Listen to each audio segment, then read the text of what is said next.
Hey guys, what's going on? Travis Bennett with Cornerstone Fitness and Nutrition. So today I wanted to go over a really important topic, salt. So salt has been demonized in our culture within the past couple decades, cholesterol, blood pressure, all that fun stuff. So I wanted to talk about the importance of salt today and the best quality salt that you can get. So salt is extremely important to your body, and why is it so important? And the biggest reason that you need to know is your nervous system and the fluids that run throughout your body.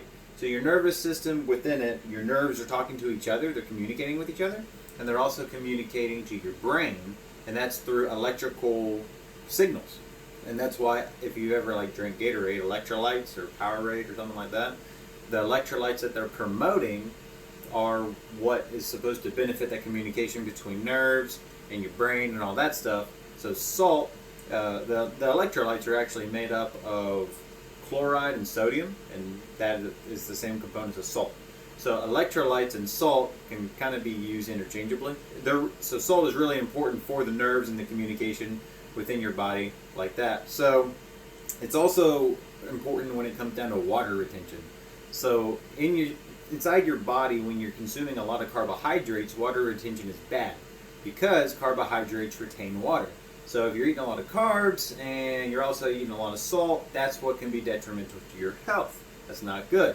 But if you're on a low carb diet, ketogenic, no carb, carnivore, whatever it may be, that means you're going to actually want to up your salt consumption because it's going to help retain water and with the electrical balance within your body. Hopefully that makes a little bit of sense. So overall, it's really it's important for optimal health. And it also contains a lot of minerals, which we'll talk about in a second. So typically when people think about salt, they're like, oh, it's great for me. And you go to the store and you buy some iodized salt, some table salt. Or you go to the restaurant and you start sprinkling the snowflakes over everything. But the iodized salt is what you want to stay away from, okay? That's the bad salt.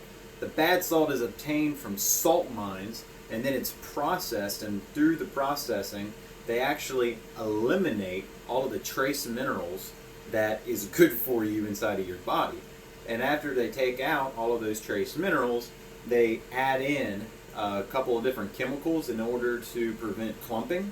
And they also add in artificial iodine to it, which iodine is good for your thyroid. It's a good thing in its natural sense from a natural source or a whole food. But when you start artificially adding it, it's just something that you want to avoid overall. So iodized salt, no good. So then you get to, a lot of people have heard of Himalayan salt and pink salt, right? So that's great. Himalayan salt, pink salt is absolutely what you want to choose. So that's actually taken from salt mines. And once they get it from the salt mines, it's unadulterated, okay? So what that does is that it keeps all of the trace minerals intact and it's processed to the least amount, right? Because anything that you take and you buy and then you serve on a table, it's going to be processed minimally to some point. So the pink salt contains all kinds of extremely important minerals that you need, that your body needs. Iodine in its natural source versus the artificial adding of the iodine, magnesium, zinc, they add iron, potassium, all kinds of great trace minerals that are naturally found within the salt itself. So what is the best type? What is the best brand? What should you get when it comes down to salt, Himalayan pink salt, or just real salt in general?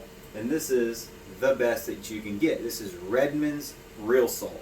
You can get it at Earth Fare, you can get it at Whole Foods, you can get it at Lucky's, any kind of Sprouts, any kind of local health store that is general to your area, is local to your area, you can find Redmond's there.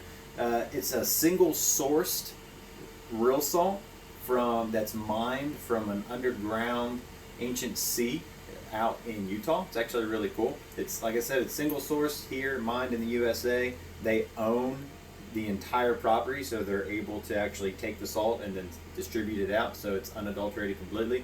And it actually has 60 plus trace minerals, more than any other pink salt available. So Redmond's real salt, it has a little sweet texture to it, and you can tell when you're looking at the salt, it has a bunch of little different colors inside of it, and that's the trace minerals. It tastes great, and it's awesome, super important to your diet.